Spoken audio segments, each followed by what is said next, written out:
I see. Talk shoes. Recorded live. Hello, everybody. Hello. Hello. Hello.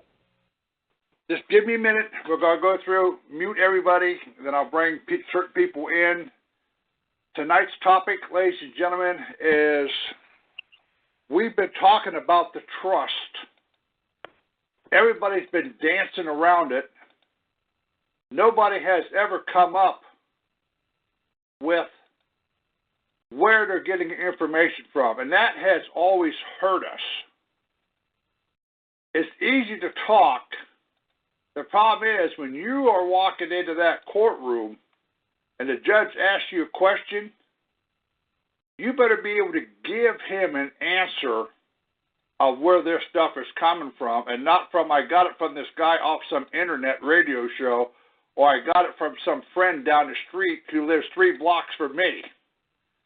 That's not a proper response, and that's been the problem here. Everybody's talked about the trust. Everybody says the birth certificate is the trust, but when you ask them, okay, where is it stated that the birth certificate is the trust? Where in the law did you find it? And they don't ever tell you because, one, they either don't know or they don't want to tell you because they don't want to give up their trade secret. For you new people on this line, I don't play that. You are entitled to know where I get my information from, because if you're going to walk into a courtroom, you better be able to sit down and explain it. The gentleman that taught me many years ago, whenever we talked about this, about the all capital name, and I asked him, okay, you made the statement, where can I find it? And nobody had an answer. We found it, and we put it out on the airwaves.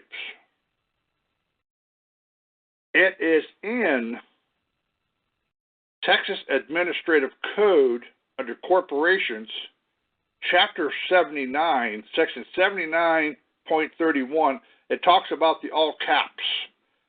The United States Style Manual gets into this. Tonight, ladies and gentlemen, we're going to get into the birth certificate, and we're going to show you where the fraud lies in all this stuff and how they are dragging you into that courtroom under a trust name or under an estate. Because we've been trying to find this for years. And part of it has been that if you will go in and you got to say, I'm here for a special appearance. Okay.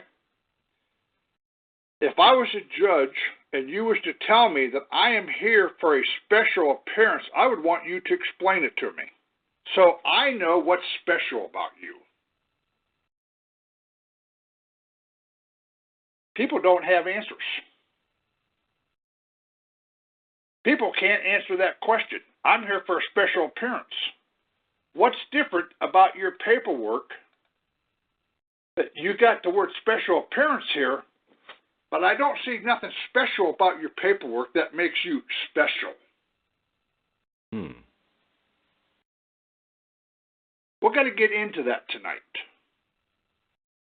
And we're going to explain it. But before I do, I see Harvey's got the phone up. I just unmuted him. So I'll go ahead and give him the opening induction on this, and then we'll get started. Go ahead, Harvey. Thanks, Rod. Yeah, not so much an induction, just to let people know if you're new to the call and you want to be on the big list will let you know when the calls are, and when documents come out, and when there are private calls and stuff like that. Here's what you do. If you're not a member of the big list and you would like to be on the big list, be kept in the loop, send an email to Rod, R-O-D, dash, class, C-L-A-S-S, dash, subscribe, S-U-B-S-C-R-I-B-E, at Ray Servers. That's the guy's name, Ray, and he has a server, but he has many servers. So it's rayservers.com. So it's RAYSERVERS.com. So to get on the big list, just send an email to, it's automated, by the way. You can't contact people, just the email list contacts you. You send it to rod-class-subscribe@rayservers.com. RAYSERVERS.com. That does it for me. Rod, let's talk. What's going on? I went on Pacer today, and I saw that the opposition wants to needs more time to prepare for the thing. Are you going to talk about the other thing? No, not right now. I don't want to get into that. I want to talk about what we found under the trust side of the thing. All right, we won't mention the other thing then. Okay. No, not right now, because that I want to hold on to it. I just wanted you to verify what I see to make sure that we're on the same page, and we are. Oh, it's quite a page too, I tell you. All right. Okay, ladies and gentlemen, let's talk tonight about the trust under the birth certificate, on how they are dragging you and I into the courtroom under that all-capital name.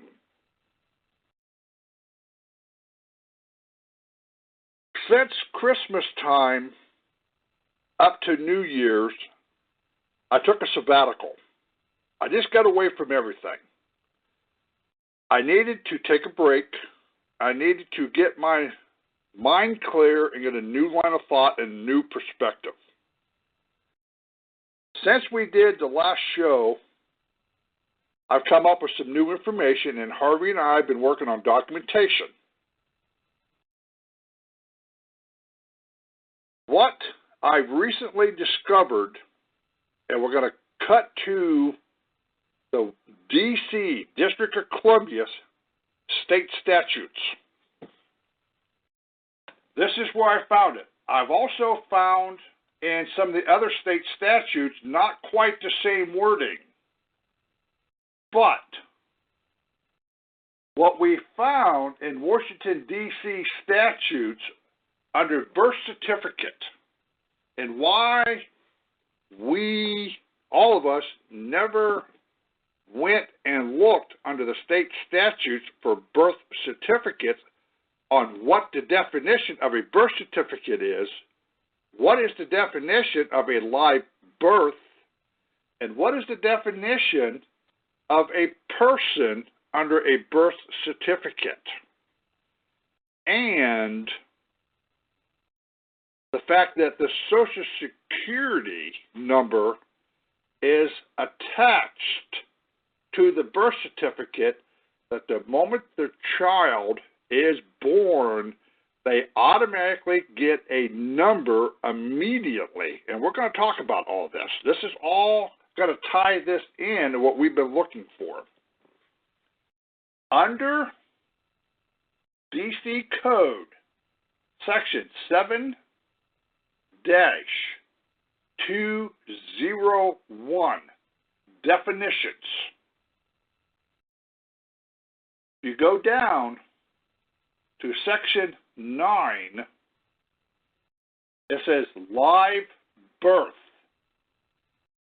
means the complete expulsion or extraction from its, I-T-S, its mother of a product of human conception. All right, think what I said here, because I talked to some people today, and ladies and gentlemen, this is part of the problem we're having in a courtroom. They are saying something to you, you're not comprehending what was said, because you have your mind on something else and not what was being said. I'm going to read this again. Live birth means the complete expulsion or extraction from its mother of a production of a human conception. Why would they use the word it? Why would they not use extraction from the child's mother? Why are they classifying mother as an it? Yeah, but more than that, Rod, why are they saying consumption? For consumption? Doesn't that infer eating? Yes. Now, going down to section 10, persons. First, we start out with a live birth. Section 10 says person means an individual. Problem of it is, there's no definition that I have come across in the codes for the word individual. It always refers back to a corporation or a trust or an association. But we're going to get into this here tonight because I'm going to try to break this down slow. It says person means an individual, a trust. A person is a trust. T-R-U-S-T. A person is an estate. A person is a partnership. A person is a corporation, including an association, a joint stock companies. Now, wait a minute. You are a live birth, and you are now considered joint stock companies. It further goes in and says, and insurance companies.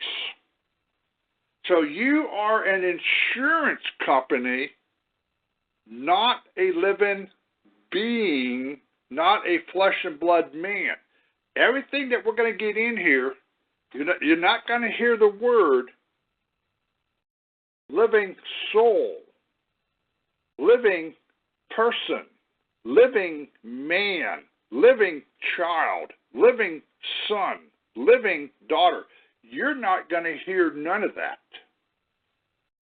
It further says that a person, the district government, or an agency or an instrumentality of the district government. This is what is under a birth certificate definition for the word person. Okay, now this is, what is this, the District of Columbia Statute. Statute or whatever? Yeah, under 7-201.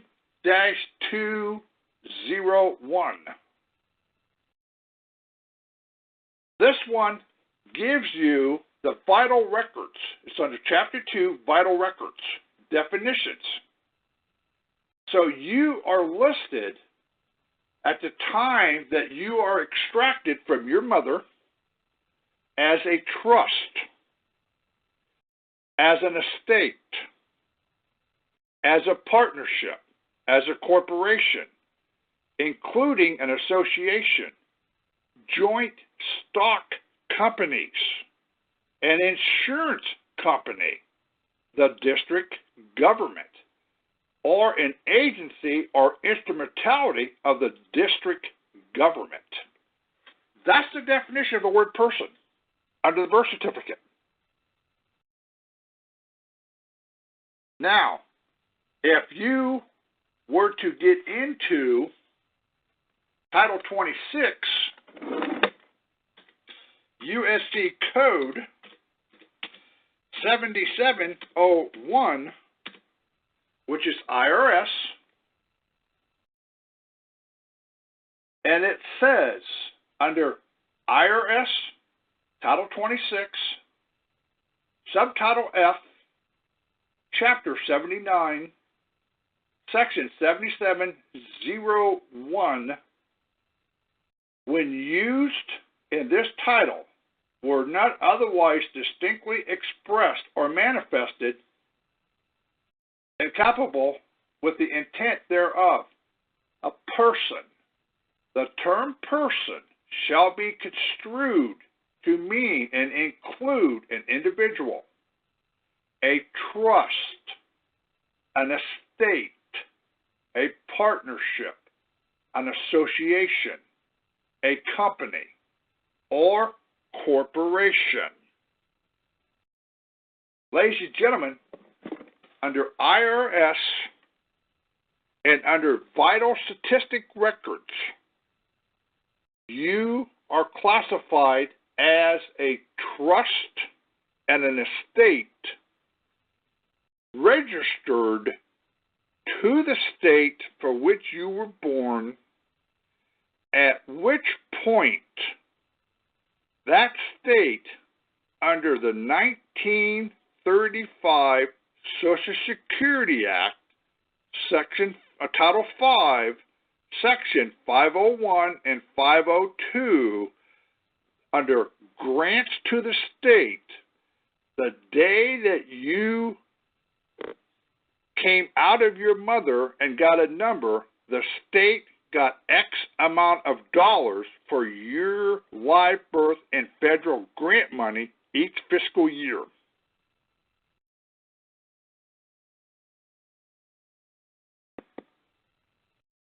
Now, I want you to think what we are talking about here.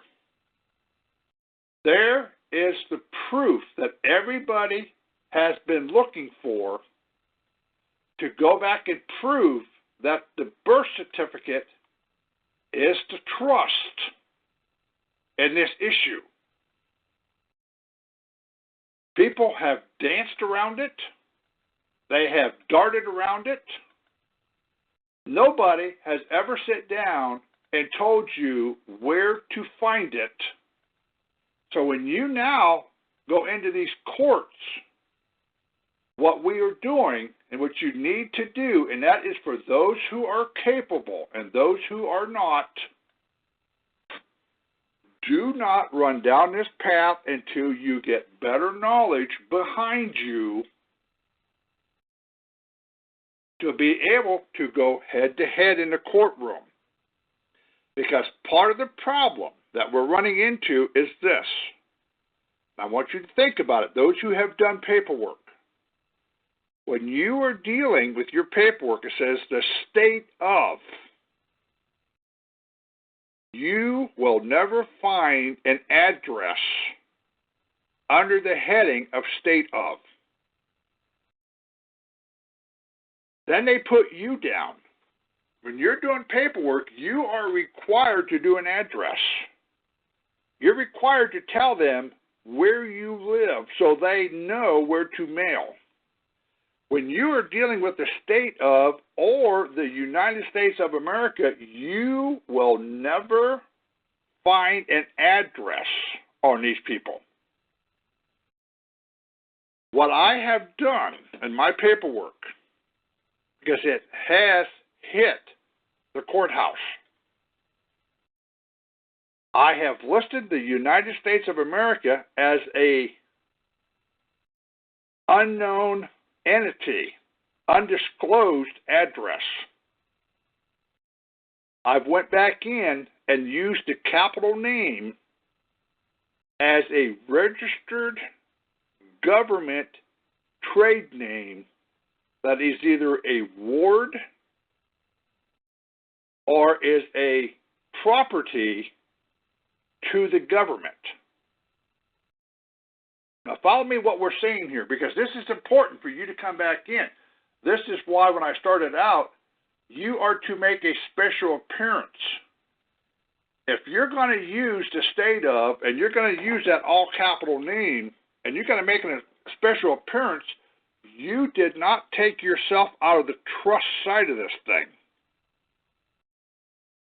If you just leave that name and you don't designate it as a government trade name, as a ward or property or trust, if you don't make the distinction between that name and you, this is where the problem's coming in. Because when I did my paperwork in D.C., I've ran some test runs, and I have gave them some fits. Because when I sit down and listed the all-capital name as a government-registered trade name, as a ward or property of the government, and then I come down and put my lowercase name, and I put it as a real party of interest, and because of what we found on the birth certificate and what we found in other languages, which we're going to get into here shortly, I would never use the word a flesh and blood man with a soul on any of my documentation because I could not verify that.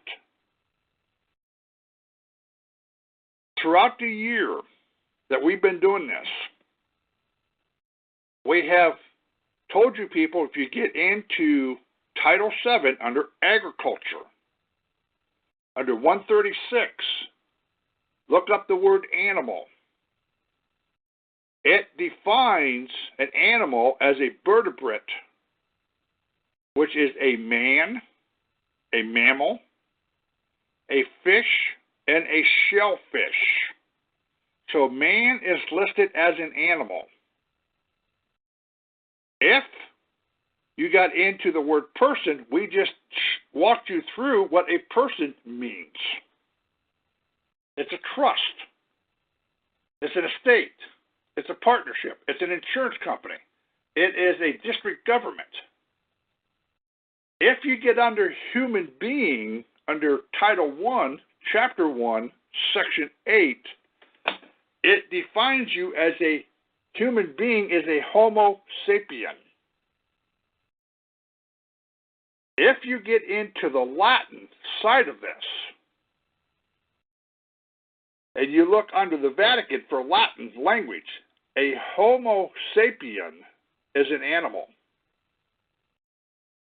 If you look up human being under the Latin side of this, a human being is considered a monster or an animal.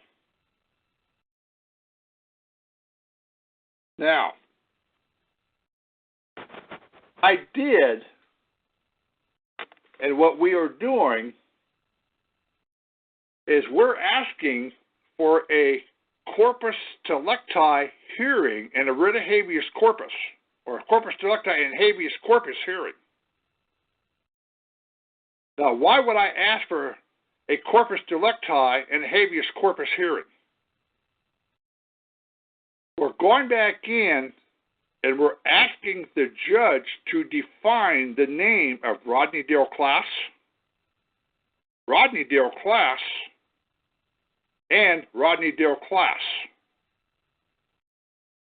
I want the judge to define which one is the capital, which one is which is under the trust, which one is under the animal, and which one is the living soul. Because when the judge calls your name, he does not say, I want the capital Rodney Dale Class to stand up. Or I want the lowercase Rodney Dale Class to stand up. Or I want the Rodney Dale Class that is classified as an animal to stand up. That isn't what he says. He also doesn't say, Rod, I want Rodney Dale of the family of Class to stand up. Exactly. So they're coming in and they're using the name. So what you're doing is you're now coming in and you're going to ask for a corpus delicti hearing on the habeas corpus, and you want a declaratory judgment because you want the prosecutor to bring in the accusing party, and you want the prosecutor to identify the accused, are you accusing the trust name under the birth certificate? Are you accusing the estate name under the birth certificate? Or are you accusing the ward of the government? Because when you said Rodney Darrell Class, it is a trust, it is an estate, and it is a ward of the government. So we are here to distinguish, are we talking about a monster by legal definition? Are we talking about a animal by legal definition? Are we talking a person that is an estate, a trust, a partnership, an insurance company, a joint stock company? Are we talking a person that is an officer of a corporation or an employee of the corporation? Or are we sitting here talking about a living flesh and blood soul? We need to clear this up on what we are doing here. We need to clear all this up when we are sitting here talking. So we need a corpus delicti hearing on this issue. We want the prosecutor to come in and we want him to classify, we want him to define, and we want the judge to give us a declaratory judgment on what is being charged in this courtroom. Because unless we get a declaratory judgment, until we find out who is the corpus delicti, they can't move. Now, some of you sit back and say, well, how does this apply to me? Let's sit here and talk about you are in a child support case in a courtroom or a child custody battle in a courtroom. Your Honor, we need to clarify the child under legal definitions, under what is defined under vital statistics for birth.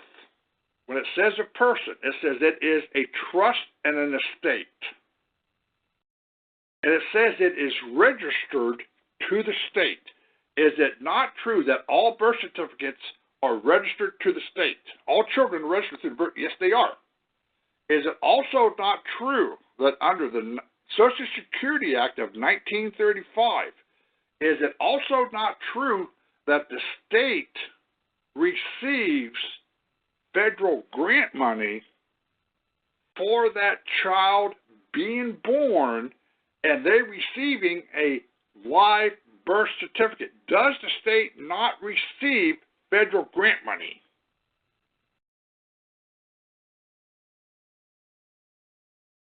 That judge has now got a problem here because they can't charge you whenever the state holds the child as a ward. Now the state now has to pick up the tab because now we made the connection.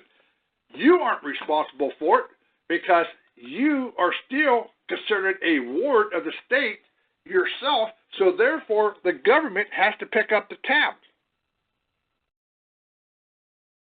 What does this mean with IRS? Same thing, ladies and gentlemen. The name that they're bringing in is the trust name. You have to go back in and do a corpus delicti hearing and address the name side of this thing, but you need to come in as a third party of interest or a real party of interest or the injured party of interest. You have to make the distinction between the all capital name being the trust and the living man. You have to make the distinction.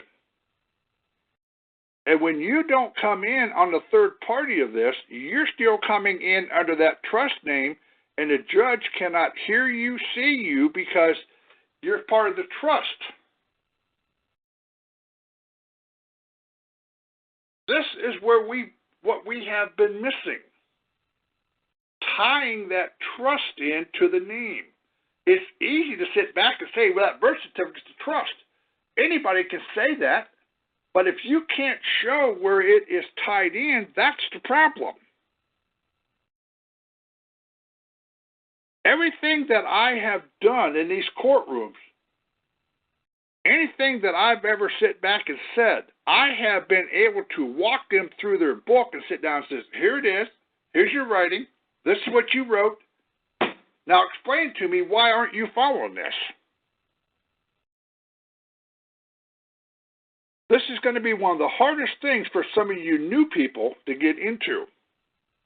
But ladies and gentlemen, we are breaking this down and showing you the right way on this, because you now can walk in with the statutes that when you say that birth name is a trust, you now have the law that sits down and shows that it is a trust. Well, that's Washington, D.C. You're absolutely right. And is that not the government of this country? Is that not the capital? It's their rules, it's their regulations, and is that not the guiding force across this country? They'll sit here and tell you it is when it's their convenience. It falls under full faith and credit. But I want each of you to go back in, and I want you to look in your own states for some of the definitions. Well, I just went through about 4 of them, and D.C. is where I found the one that's the one I started with first. But they all have definitions. They all go back and show that the live birth is an expulsion out of its mother, and it says that it has to have a Social Security number.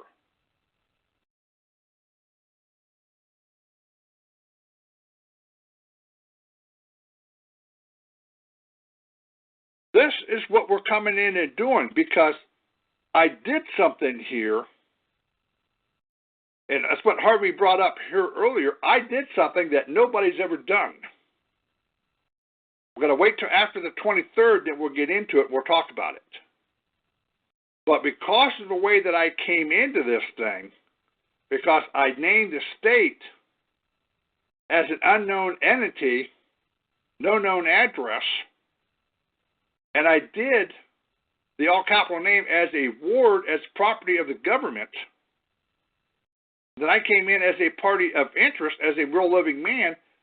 Some things happen here that normally don't happen.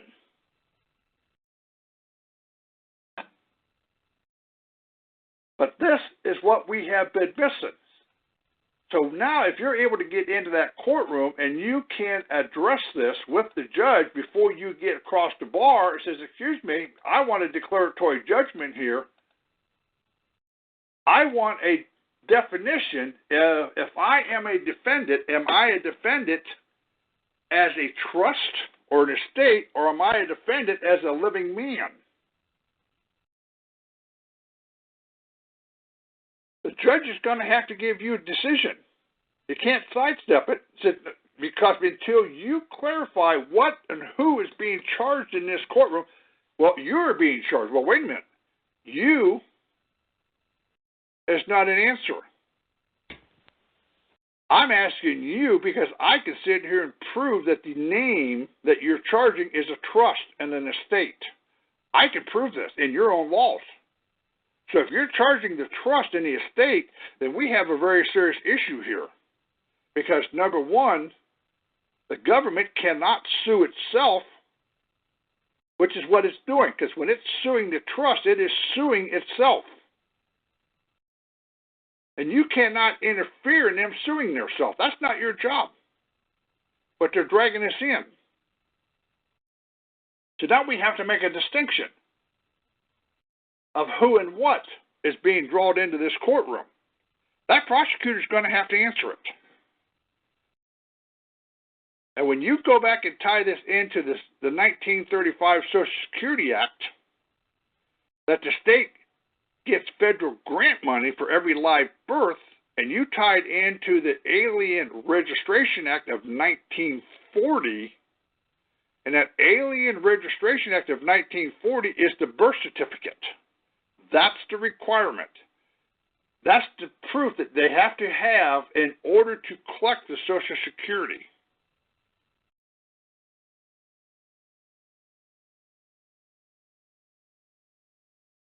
Now, Rod, may I say something? Go ahead, Harvey. So when you're asking this judge for a declaratory judgment, or you're in the court and you're doing what Rod is saying you should do in front of the judge, saying, you know, we need a decision here. What am I? What are you classifying me at?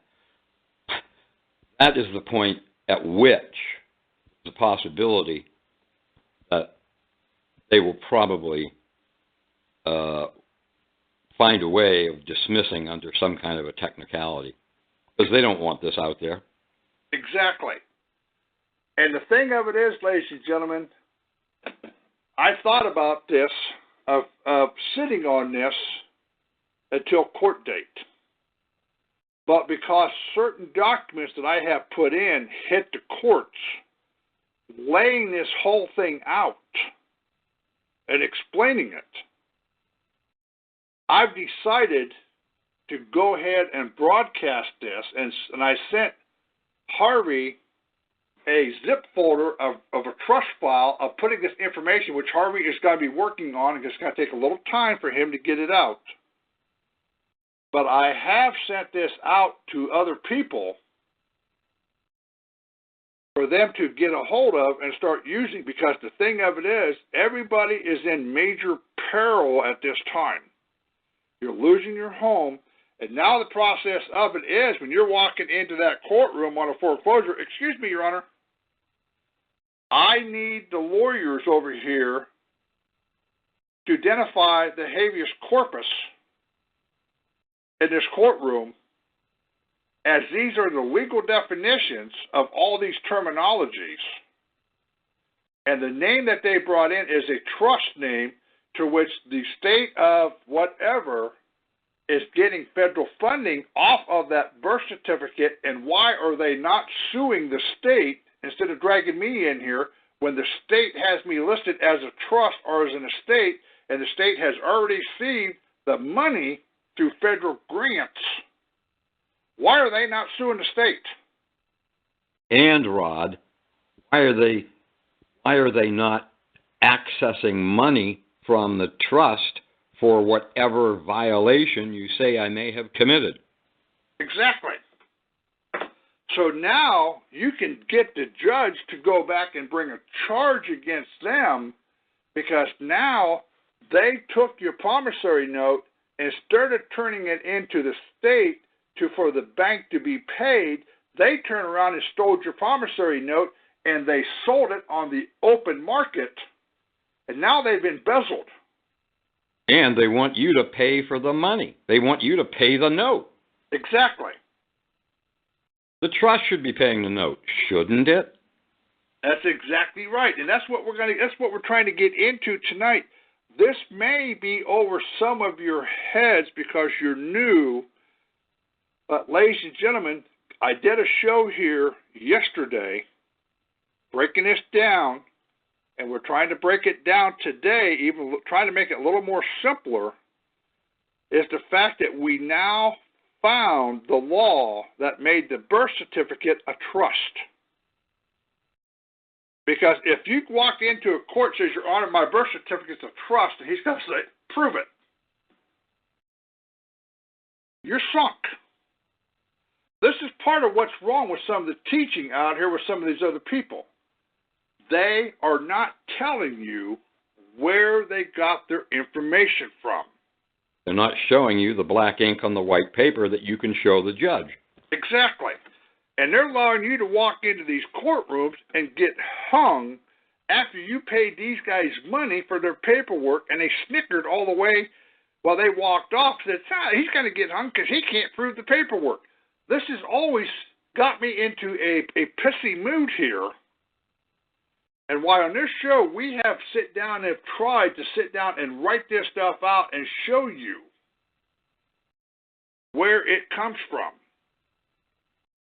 So when you walk into that courtroom, it's like John did down here on a traffic ticket. He was charged for driving a motor vehicle, but when he brought in the definitions under Title 49 CFR, Section 523.23, that he was driving an automobile, not a motor vehicle, he got his case dismissed. Because he was able to come back and show there was a distinction between motor vehicle and automobile. And they think that we don't know the difference. Exactly. The problem of it is, if you don't know where to go get the information, you can't make the argument.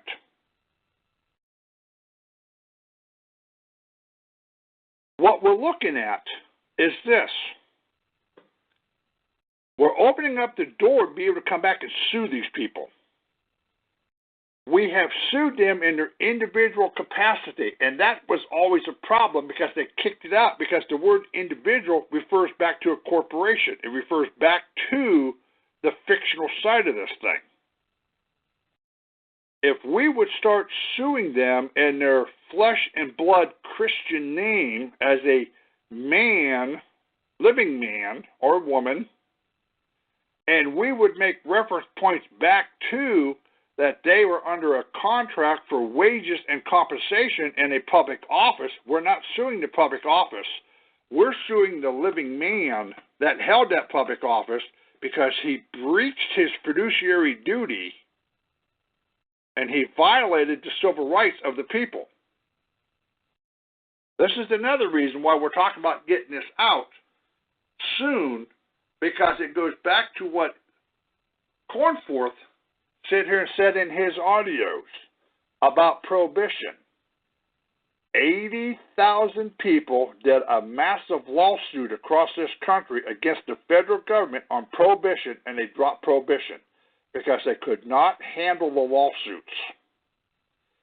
We were to go back in and do the lawsuits on the living man that holds that office, not as President Obama, but as Barack Obama, the living man, the flesh and blood man who swore an oath and under a contract for wages and compensation.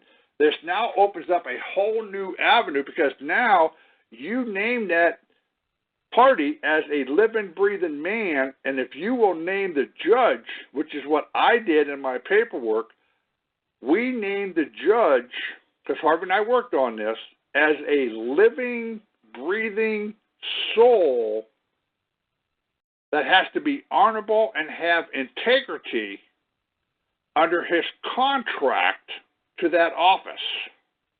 We just took that judge out of a fictional side and we now made him a flesh and blood human being.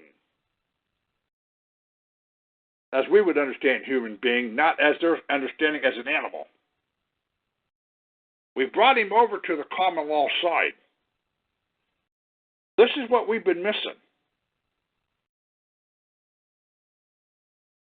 This is what I have been working on here in the last several weeks, because I've listened to Carl Lutz, and he's got some good information.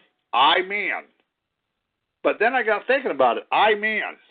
He never went back in and clarified what a man was, and they could come back in and say, well, under agriculture, Title 7, Section 136, this guy doesn't know. He came in as a fish. Sorry, didn't mean to laugh, but yeah, it's the truth. This man didn't know. He come in as a fish. We can't hear a fish either. So we don't have to honor him because he's coming in as a fish or a bird or some type of animal. He can come in as a dog. So if we would come back in and specify this in our paperwork, that when we use the word man, this is the term that we mean it as a flesh and blood living soul. Now that puts them into a position of the common law side that they now have to come up with a flesh and blood for an injury. Because even under Webster's dictionary, I looked up human being under Webster's dictionary. and it says a higher evolution of primate. Sorry. This is the point. It's a higher evolution of primate that is still an animal. So even in Webster's dictionary, the word human being means a primate or an animal. Right. It doesn't say anything about a living man or woman with a soul. Exactly. And this is what we've been missing. People have been dancing around this for so long, but they never would hit it dead center. This is what we're getting into tonight, that when you're walking into that courtroom, whether it is a traffic case, the fact that they're bringing that all-capital name in is the birth certificate trust name, because if you have a tail light out, there is no injured party. They're busting you for a administrative violation. You're not part of the administration. That's right. You're not part of the administration. When they're sitting here saying, well, you owe child support, excuse me, would you please sit here and let's talk about this little sheet of paper I have here, Judge. I want you to tell me what I have here, and I want you to read the 3 little words across the top. I want it on the record. That judge will never read it. What words are you referring to? Federal Reserve note. Oh, right. The lawyer will never read the 3 little words, because the moment they sit here and said Federal Reserve notes, now they have to tell you what is the definition of the Federal Reserve note, and they have to tell you it's the obligation of the United States.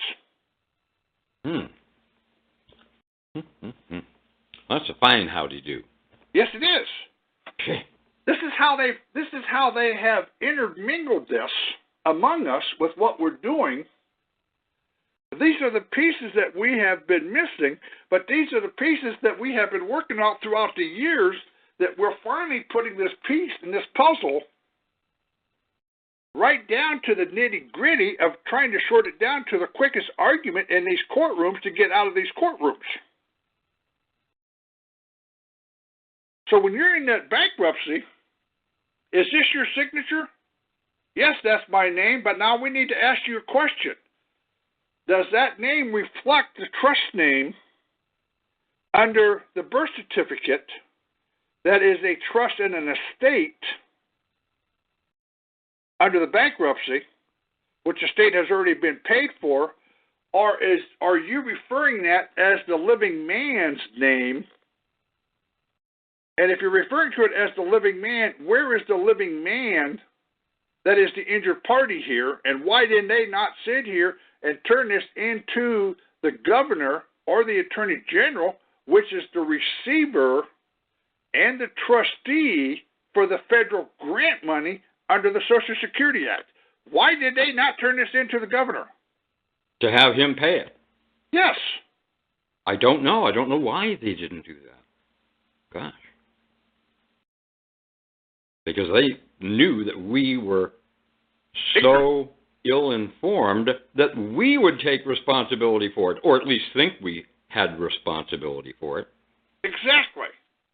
We've been conned into this because we never knew any better, and a lot of the people that is teaching this are lawyers or judges, and they're only giving you tidbit information to sit down to get you into a bind on what they're doing. They're not lying to you. They're just not telling you the whole truth. And they may not be totally competent in the subject matter. They may not even know themselves, some of them. Right? Point being, with what we've got into, what we've discovered under the birth certificate side, we actually now can go back and show that under the vital statistics, that the word person under the birth certificate is a trust. It is an estate. That's the same thing under IRS Code 7701 under person. It is a trust. It is an estate. So when IRS is coming after you, this is the first question. Are you attacking the trust? Do you not have the ability under a form of yours of a 1099 to go discharge the debt under the trust name? Right. Tap the value of the trust. Go and talk to them. Don't bother me. Go talk to the governor. Go talk to the attorney general. They are the receivers. They are the trustees. Because I come across some people here this last week that I talked to, and I'm not going to give no names out because I'm not going to get them into trouble. But they actually work for the federal government on the federal funding and grant side. They sit down. We had a conversation. The governor or the attorney general, anytime there is any federal grants or federal funding going into the state, they are the receivers. They're the one who has to sign for it. They're the one who has to accept and sign the contract. These agencies can't do it. The governor or the attorney general has to sign for it. So they are the receivers. They are the trustees in this deal.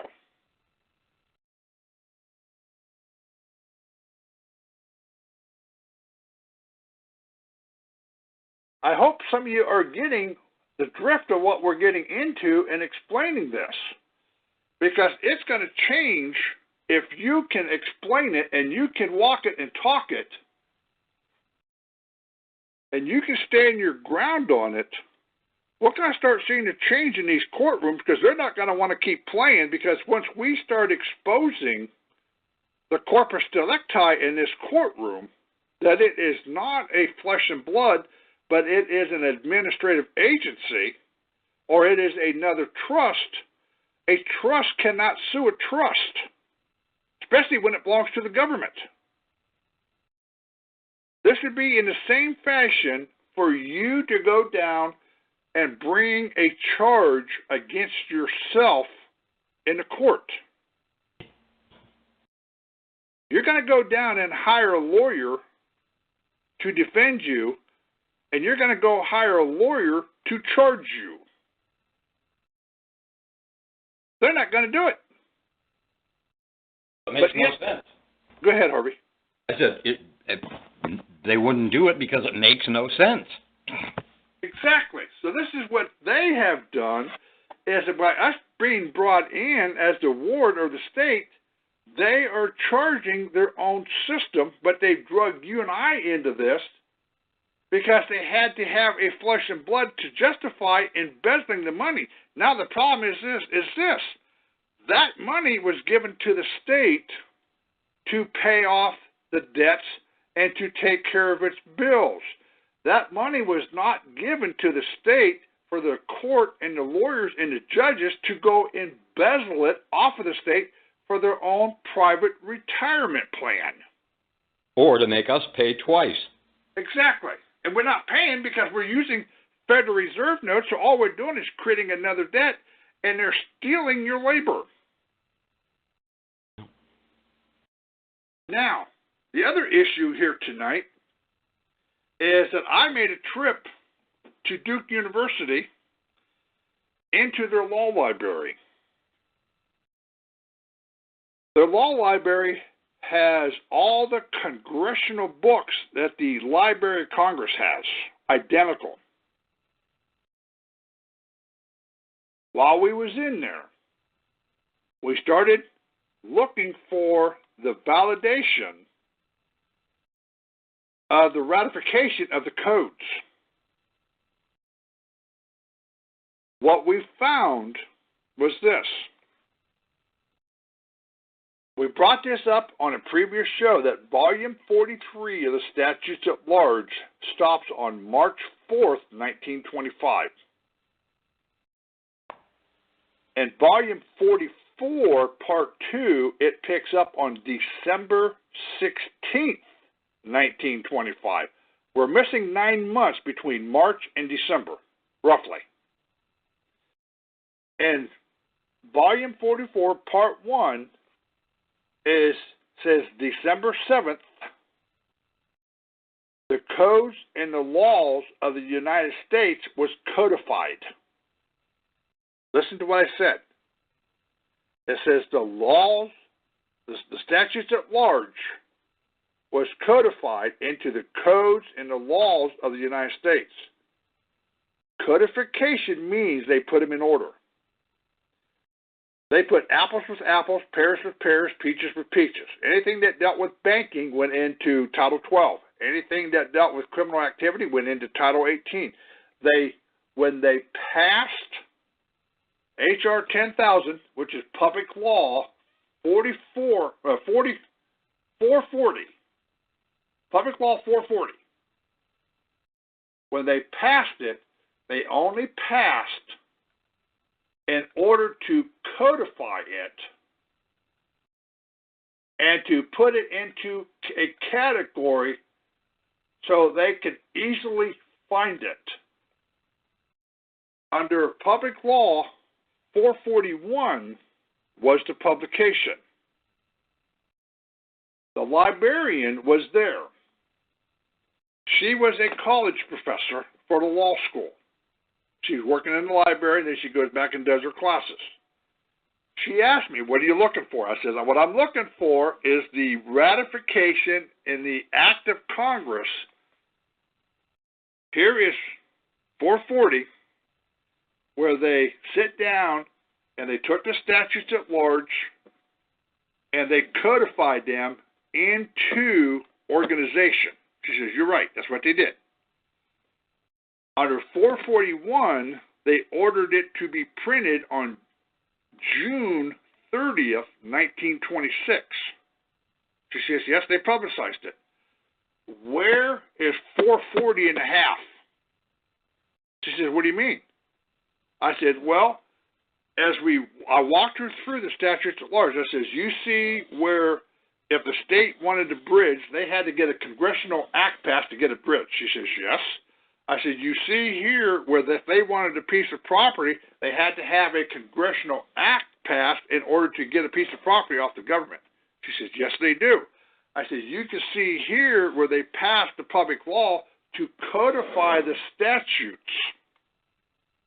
into organizing them. She says, you're right. I said, here's the law that set them to print. Where is the law that enacted it from the time they codified it, that enacted it into law in order for them to print it? She said, well, they are the law. I said, no. They are missing. She says, well, the way this works is that they have to take each individual law and they have to pass it individually. I says, you're exactly right. They cannot codify 50 volumes at one time because it wouldn't work. Where is the act where they took each individual statute and they turned it into a code and they passed it? Where's that law? She says, you're talking over my head. I said, how can I be talking over your head? You're a teacher. I said, if I could show you where they codified it, where they printed it, shouldn't there be a law where they passed it? She said, well, it is the law. I said, no. Because I showed her in volume 44, part 1, it says right here, it is prima facie law. It is presumed to be the law. It doesn't say it is, it says presumed. It's prima facie. Right here, it shows you that the Congress passed it, and it says that the Senate did not. So if the Senate did not pass it, then how and where did it get passed into law if the Senate did not agree to it? She says, you're talking way over my head. Now, she's a college professor. I says, okay, so she left. She got out of there.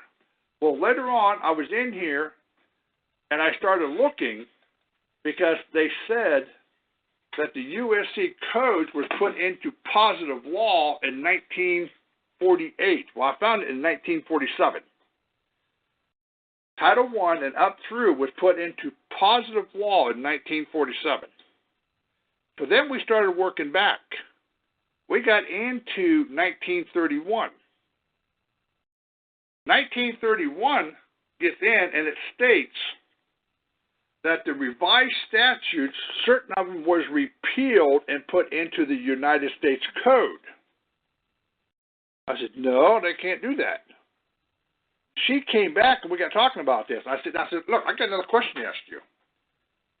If they had to pass a congressional act to change the revised statutes, which was the first set of books to create the statutes at large, if they had to have a congressional act to change the revised statutes to the statutes at large, and then they had an act to codify the statutes at large into their prospective volumes, and they had to pass a law in order to print it, where is the law that took the codification of the, listen to the words here because I'm going to explain to you. That's what I told her. I said, look, listen to the words. I want you to see the words. It says, the codes and laws of the United States. That's the name of these codes, right? The codes and laws of the United States. She says, yes, that's the name of it. Then you show me where they passed the law changing it from the codes and the laws of the United States to the United States codes. Yeah. Here's where they switched it from revised statutes to the statutes at large, from the statutes at large to the codes and laws of the United States for codification. Where did they change the name of the codes and the laws of the United States to United States Code? She got out of there. I lost her. Oh, man. So even those that we think know what's going on don't know what's going on. Exactly. So what they're teaching, they're not teaching, again, they're not teaching law. They're teaching theory and they're teaching concept of law in these colleges, which goes back to that book I told you people to get your hands on called The American Lawyers of 1907. This book from 1907, which was 107 years ago, the lawyer that wrote this was complaining at that time of the very same things that we're talking about today. He point blank says they were never taught law in school. They were taught theory and they were taught concept. A direct link to that book, by the way, is in every big list that has come out since we learned about that book. So save your big lists, because it's got all sorts of valuable information in it. Ladies and gentlemen, we exposed the lawyer fraud under the lies, the fraud, and the scam of several shows back. We went in and showed where no lawyer can walk into a courtroom because a lawyer is nothing more than a friend of the court. There's no legislative law that created the lawyer. However, there is a legislative law that created the attorney, and there is a distinct difference between attorney and lawyer. Attorney, by legal definitions under the statutes, works for the Attorney General's office as a prosecutor. A lawyer under freelance is nothing more than a next friend who's coming in on behalf, but through the Bar Association, he comes in as a friend of the court. There's no legislative law that created the lawyer.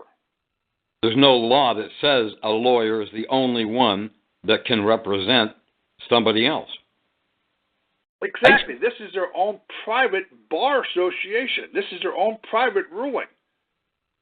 And this is what we're getting into and start laying this stuff out, because now you can start nailing the lawyer. In the moment he tells you, well, this is frivolous, this is unintelligible, you don't know how to read the law. Now he's telling you that if you don't know how to read the law, then you cannot be held accountable to something you're not capable of understanding. And this is why they don't want you to bring the laws into the courtroom, because when you're walking in there on a standard case, and a lot of you guys are going to walk in under that state of and that capital name, the moment you walk in, you did not know that you were a trust or an estate or that you were dead. And this is why when you put paperwork in, you can't use codes and statutes and Constitution because you are a piece of paper. You have no standing because you are a ward. You are a trust. You are an estate. If you just use the state of and your name, this is why we've had problems. Because I have done some paperwork in this federal court case that Harvey and I have talked about, and some of the results that I've gotten from this paperwork has led me to this conclusion. Because when I filed that 68-page criminal complaint against the prosecutor, I named that prosecutor as a living flesh and blood man under a contract for wages and compensation under an oath of office. And I tell you what, they crapped. They got that paperwork out of there because they said I did not file for leave of court to file that paperwork in. I did not file for leave of court. But previous paperwork after that, I've got it in because I came in as that third party naming the all capital as a ward or state property or government property, and I made a distinction between the property and myself. And I got paperwork put in. Did you get that 68-page you put in? Nope, I got it right now. I'm sitting on it right now. I didn't think you had resubmitted it. Okay. I was just... Not yet. Okay. But now you know how to get it in, don't you? Now I know how to get it in. That's great. Know how to get it in as a third party into this thing. But, ladies and gentlemen, I don't sit down and tell you and not go through it myself because a lot of this stuff, because of what I'm doing, I am testing the waters myself and getting the results. And because how they jump, how they move tells me how I need to modify my document to get it in. Because they always give you the answer. They always give you the answer. But some of them don't realize they're giving you the answer and that you might take the answer and run with it. No, because this has been their standing operating procedure. Because when he told me I didn't file for leave of court, that's because I didn't file for my end of appearance.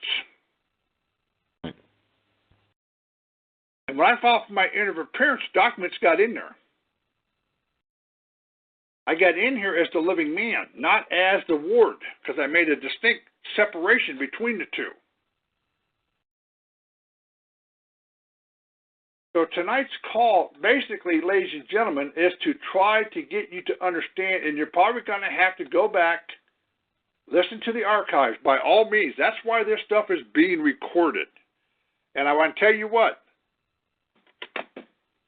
the information that you're pulling off of this, if you were dealing with some of these other people, it would cost you out the yin-yang, and you would not get the information that you're getting here tonight.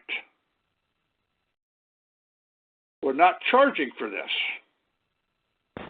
I do take donations for what we're doing because it's helping you, and if it keeps you from paying $5,000 out for a lawyer, you know, if you had to cough up $5,000 for a lawyer, you would find a way to cough it up. Any and all donations that you want to give can come this way, and it comes to P.O. Box 435, High, H-I-G-H, Shoals, S-H-O-A-L-S, High Shoals, North Carolina, 28077. Because, ladies and gentlemen, we're here to help you, and this is an education. It costs me money to file paperwork. It costs me money to do experiments and then give you the answers and give you the results of what we are doing here. You're benefiting from this. And if some of you are looking at IRS, if you could walk in here on an IRS and you owe $100,000 or $200,000 or $500,000, and you could walk in here and have that debt canceled out to zero because you went back in and proved the trust name of how they did it, look at what you just saved here for a free program here tonight. You're going in for a traffic ticket. You're now challenging them on the name, because if the name is registered to the state, so is the vehicle under the MSO, the Manufacturer Statement of Origin. That Manufacturer Statement of Origin is the birth certificate for that automobile. That's the ownership. But all the stuff that we're talking about here tonight, ladies and gentlemen, if you are not sure of yourself, you don't think you can, because, ladies and gentlemen, when you've never been in court before, trust me, you get nervous, you get jittery, your mind starts going different direction, and, ladies and gentlemen, you're going to get hung. It is better for you to plea bargain out for right now. Get yourself out of the jam the easiest way you can, and at a later date, learn this stuff and go back and fight them. Do not try to go head to head if you're not prepared, because they're going to hand your head to you and they're going to hand your butt to you, and what you're going to end up doing is really pissing off this judge, and he's going to make an example out of you to make you ever regret ever thinking about this again. Now, some of you, when they do this to you, you're going to go with your tail between your legs like a dog. Me, on the other hand, all it did was make me dig in my heels and go head to head with these people that much harder. Because part of it, before I walked into that courtroom, I had my facts before me. I had their statutes before me. I knew I was right, and they were wrong. And when I went in there, I went head to head. Some of you are not able to do this. Some of you need to practice. Some of you need. And some of this stuff, I want to tell you right now, I have learned this stuff over the years. I have got probably a total of 20-some years, but I've really been hot and heavy into this since 2001, and more so since 2006. But I've got close to 20 years under my belt. So I'm not something new coming out here, and then all of a sudden, here it is. Because the attorneys that I have, the lawyers that I've had in the past, as I've dealt with attorneys for the prosecution, for the Attorney General, I have put their tails between their legs. When I've dealt with lawyers, I have swamped them and put their tail between their legs. Because when I start going after it, they can't respond. Their whole thing is, well, this is frivolous, it's unintelligible, it's nonsensical. And when they tell me this, is that, well, these laws that you're bringing up is nonsensical. They're nonsensical. They're nonsensical. So what you're telling me is that the laws that the prosecutor used is nonsensical. So you're going to go tell the judge that the laws are nonsensical, right? Piss the lawyer right off. Well, that ain't what I'm talking about. So didn't you tell me the laws are nonsensical? You can't have this both ways.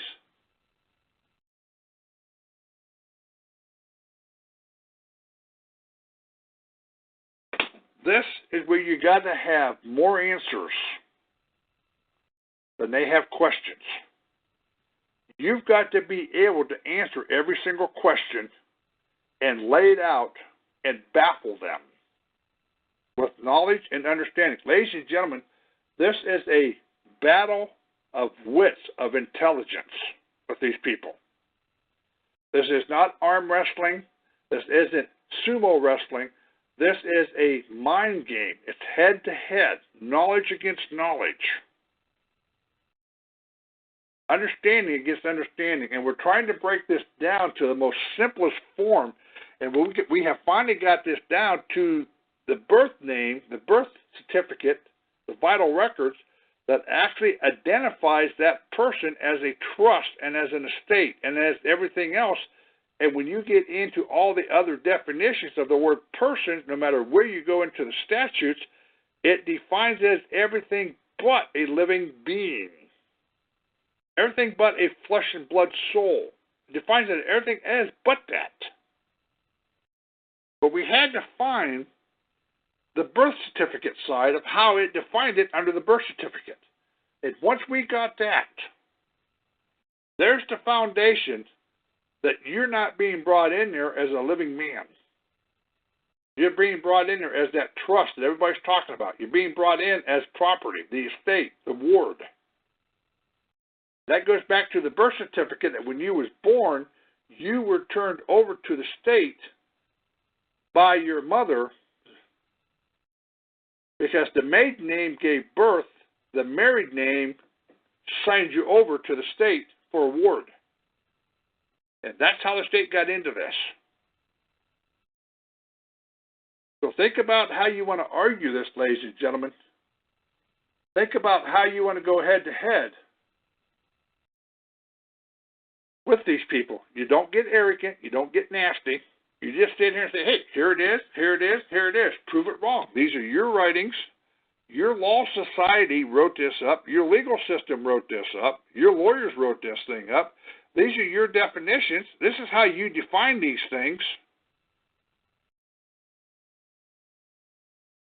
So how else and what else are we supposed to use here when you're charging me under them and it says the word person and it says a trust, an estate?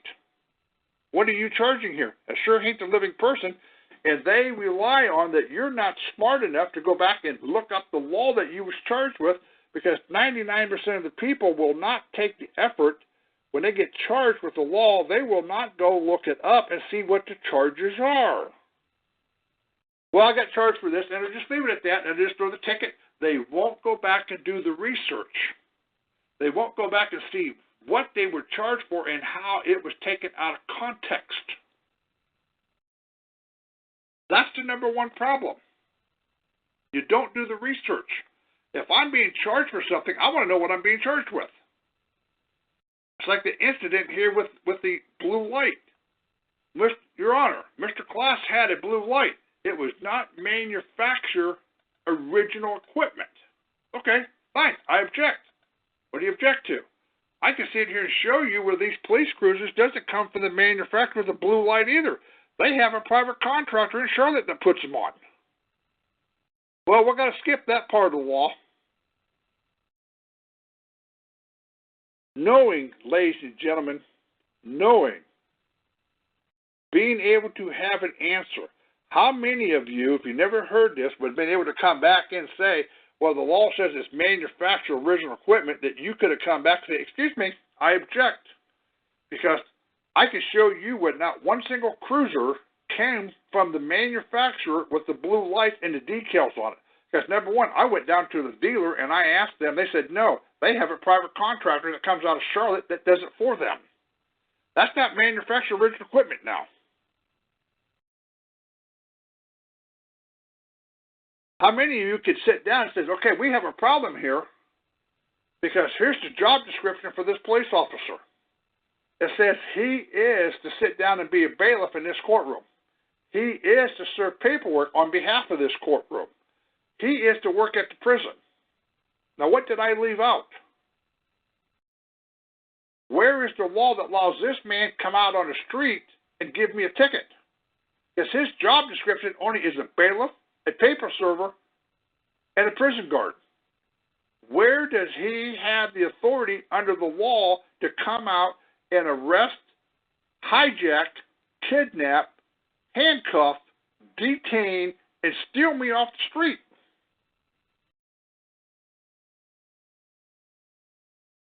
This is how vital this stuff is for you to understand. This is how vital it is for you to be able to talk this stuff. because I am retired and I really don't have anything better to do than do this all day long, I talk to people. That's what makes me so good at it.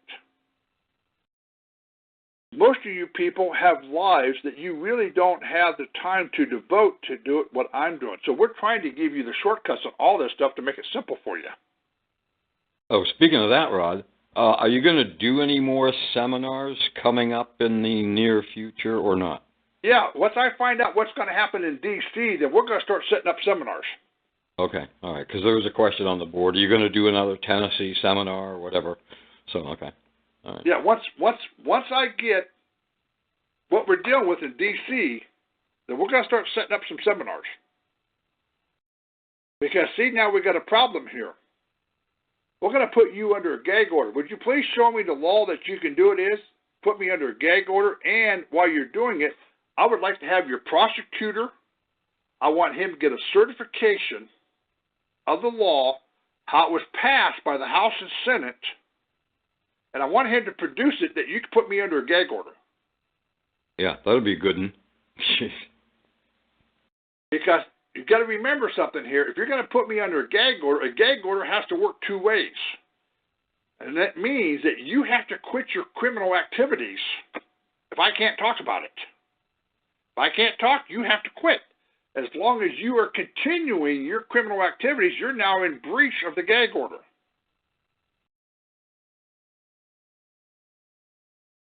I had never thought of it like that. That's interesting. You can't tell me to keep my mouth shut about your corruption if you're going to keep your corruption up. Now you're making me aiding and abetting in a criminal activity.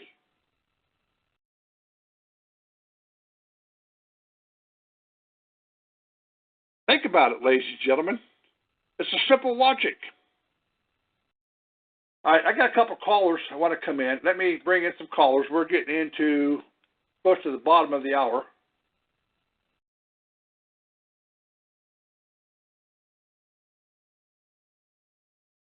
Gene, go ahead. Thank you, Rod. I was looking at what you're actually speaking of, and in fact, in Title II of the United States Code, it goes into the powers of the Congress and what they have to do when they go in order to enact a law or new law, having to pass the House with 2/3 and then the Senate, and then put it in front of the President for signature. But yet Title II is part of that 1 through 50 that was never been enacted into law Exactly. itself. But if you read in there, it gives us all the power of the Congress. It explains it. You know, exercise of congressional rule-making powers, so it's called, and it says the Congress shall enact the provisions. But it goes on. Probably should be this title. It even makes a quotation. It should be this title, quote unquote. And anyway, I just wanted to share that because it goes right in line with what you're speaking, yet it goes into, it speaks it all. It's Title II. But I wanted to share that because it's right in line with what we're talking about tonight, that none of this has actually been put into effect, and the entire 1 through 50 being published and put on back in 1925 and then published in 26 proves that it's in violation of its own code. Exactly. But see, up to recently, people have never been able to go back and make the issue. Title 18, people pulled the paperwork. It shows that it was never ratified by the Senate, and they were absolutely correct. But they only Title 18. They did not go after the entire volumes. Yeah. But that's what it's like. A couple of people that I've talked to in the last several days says, Rod, the difference between what you're doing and a lot of us do, we're out here trying to trim the branches off of the tree. While we're up here trimming the branches, you're cutting the roots out from underneath the tree. Yeah, that's for sure. Because without the root, the tree can't stand. Exactly. So while you're trying to sit here and trim off the branches, I'm cutting the root off. Right. Ladies and gentlemen, I do not recommend anybody to go do this if you're not prepared. I'm telling you, there's a hell of a risk here on you and what's going on. Because like I said, I'm running a risk, a huge risk in D.C. Am I under a gag order right now? Absolutely not. I'm not under anything other than a strict order to stay the hell out of D.C. until I'm called up for a court date. I can go any place else I want, but I can't go to Washington, D.C. unless I notify them I'm going there. Point being is that this is how I have got them so rattled for what we're doing. But ladies and gentlemen, this is not a kid's game that we're playing here. This is a very serious game that we're being played here. Because what I am exposing here tonight on the trust, that we now can go back and prove that the name is the trust. And when they drag us into the courtroom, they are dragging the trust into the courtroom. Being able to prove this and go head-to-head with them on this, ladies and gentlemen, you are exposing so much that they never thought we'd ever get to that point on. But if we can start doing this across the country, and I wanted to wait till my paperwork hit, and it got filed before I opened this up. Now that I know it's filed, now we're bringing it out for the rest of you that who understand it, who's capable of doing it. Go bring a claim against them. Go bring a claim in their living capacity on a civil rights violation. Name them under their fiduciary duty. Don't name the office. Just say John Doe here under the office of police department as a living man did sign a contract and did accept wages and compensation to perform a duty in a job and has breached his duty in that public position as a fiduciary trustee. There's ways of wording this, but you don't want to go in and name them in their official capacity as a police officer. You want to go in and name them as a John Doe in breach of a duty. It'd be no different than you suing your neighbor. You're bringing your neighbors in on the same site. Even though he may work for the Ford Motor Company or some other company, you're not suing him in the name of that company. You're suing him in his private capacity under his flesh and blood name. That's how we have to go back and sue these people, in their flesh and blood name, in the county courts and federal courts. And if we was to start a massive lawsuit across this country naming the receivers and the trustees of the state that received the federal grant money on behalf of the Social Security Department because of every live birth certificate, and they are not paying off the debt, they're not discharging to debt. If there was a massive lawsuit going across this country on this, you would see a change real quick. Real quick, you would see a change.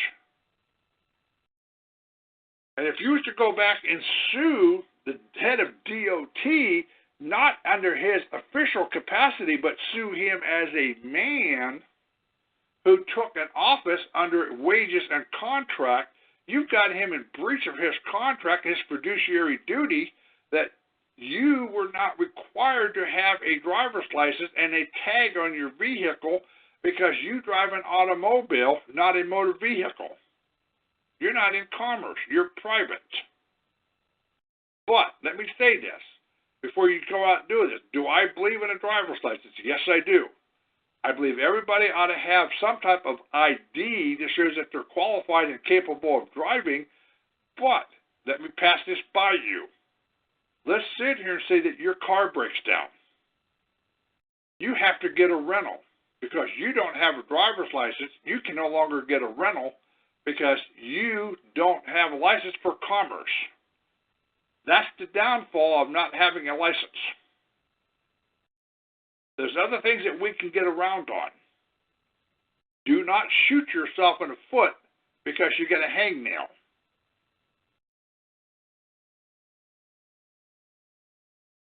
But I want you people to think about what we got into tonight on that trust name under the birth certificate. It's under Washington, D.C.'s statutes under 7-201, Chapter 2. It's in the D.C. codes for vital statistic that defines a person as a trust, as an estate, as a partnership, as a corporation, as an association, joint stock companies, an insurance company.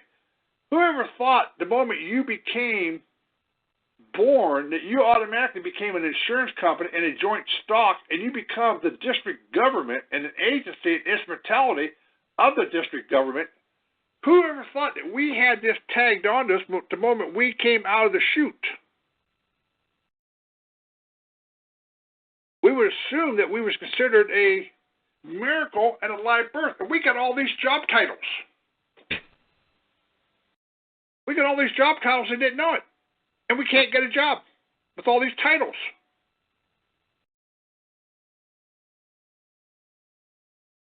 So think about a little bit about what we're getting into here tonight. And that's the same thing under Title 26 under IRS. Get into 7701 for the phrase person as a trust, as an estate. Again, ladies and gentlemen, this goes into a huge, huge IRS issue of coming in and nailing them on this. You could go back and show where the state, the trustees, the governor, and the attorney general failed to pay the tax on your labor. They didn't take the money out of the trust.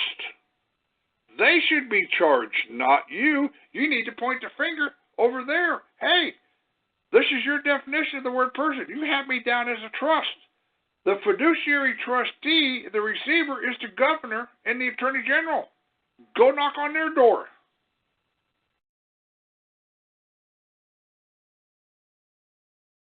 I hope this helps some of you here tonight to get a better understanding, and hopefully this gives you information that you were missing to help put the puzzles together that you're working with. Because, ladies and gentlemen, this is a whole new revelation of what we're talking about here and what we now can walk in and go prove in these courts. We now can prove the all-capital name is a word in the trust. We now can go walk in here and make the distinct difference between that name and who and what we are, because now we want a corpus delicti hearing and a habeas corpus hearing. We want the prosecutor to come in and define who and what is the body in that courtroom. That goes back into what Carl was sitting here saying, that Crawford versus Washington. Where's the body? Who is the body? We have to identify the body. They're not identifying anything. You're not making the issue. You are not separating yourself. You're not sitting down and making a distinction that this name is the corporate name. This is the registered trade name. I am the real party of interest here. I am the one who is being injured because of this trust name. If you want to embezzle all the trust, I don't care. Leave me alone. The moment you drag me off the street and you bring me into this courtroom, I'm now become the injured party in this courtroom. I'm now the damaged party in this courtroom.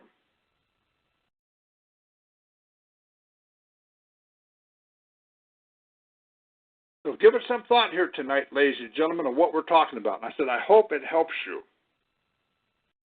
Like I told you, we're pretty much at the end. But as I get new information that is really vital, like this stuff, I will bring it up in a heartbeat to get it out to you because, ladies and gentlemen, there's always pieces that we may be missing. We don't have the whole thing, but we got more than anybody else does out here. And we got better detail where it's at for you to be able to use it and walk in with it. I want to thank you for being in here tonight. I appreciate your time. And like I said, donation here, ladies and gentlemen.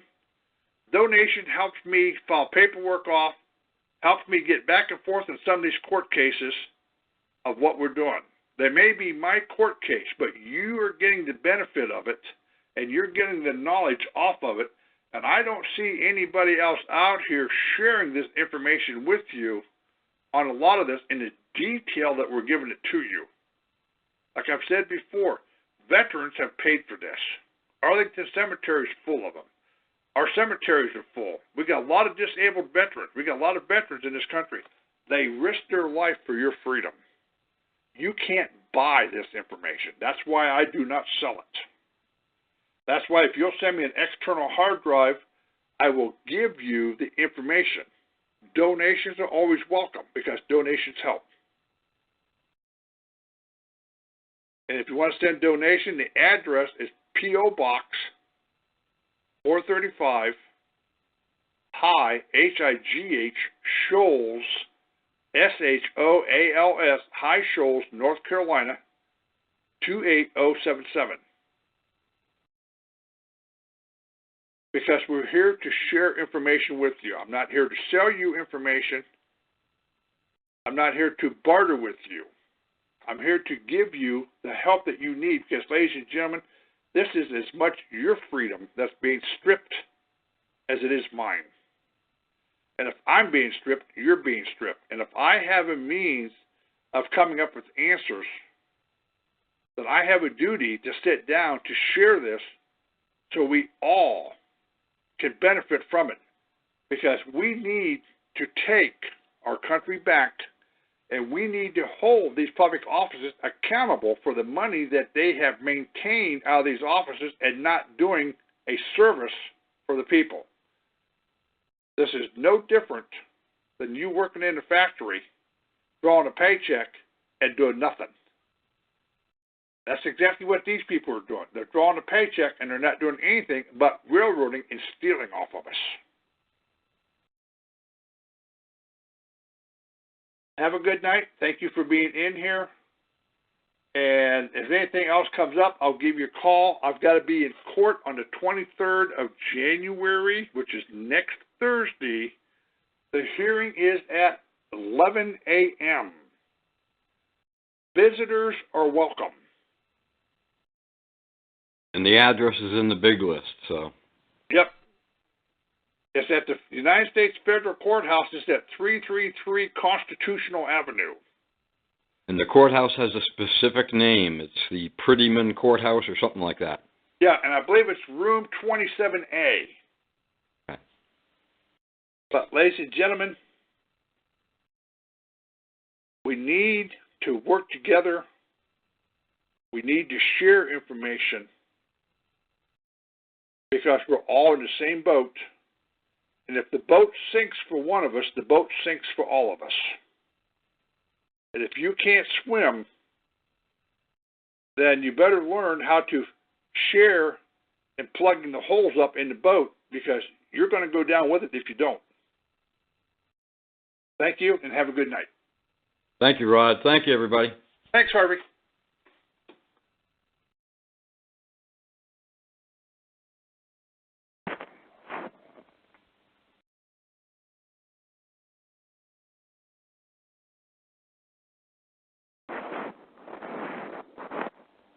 Why won't it end?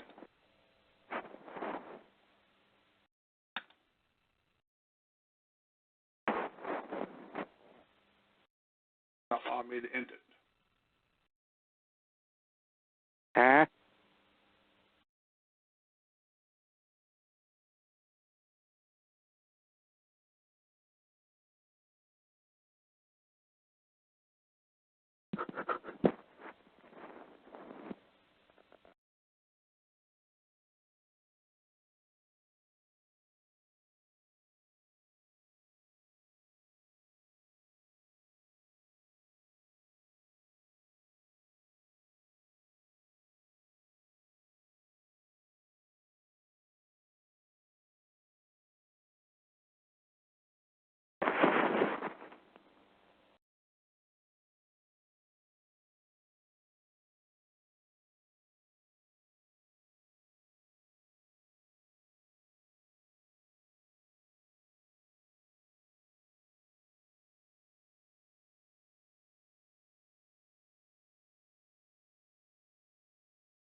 Really? Yeah, Dave. Oh, there you are. Yeah, I think Rod's trying to see if he can get the recording stopped. We didn't hear the recording stop thing. Oh, okay. Yeah, it's not allowing me to control. Yeah, it was acting a little jiggy tonight when I was trying to get on there. Well, what do you think about what was said here tonight? Do you think it's helpful, over your head? Helpful. Over some of my head. I can't speak for others. Okay. No. I think it was real good. I just can't wait to see what happens next Thursday. Yeah, me too. I don't want to get into that because right now I don't want to create a problem here, but we needed to get the information out on the trust side of this thing. And just so everybody else could have this information. Right now, once I get through next Thursday, depending on what time we get back Friday, we may just have a call Saturday. All right. Because depending on what time we get out of there Thursday on this, and we get back home here with my wife and everything, it's usually, like I said, it's about an 8-hour drive. So that's a long haul for what we're doing on this. Wouldn't it be nice if you didn't come back with your ankle bracelet? Yeah. Well, what may end up happening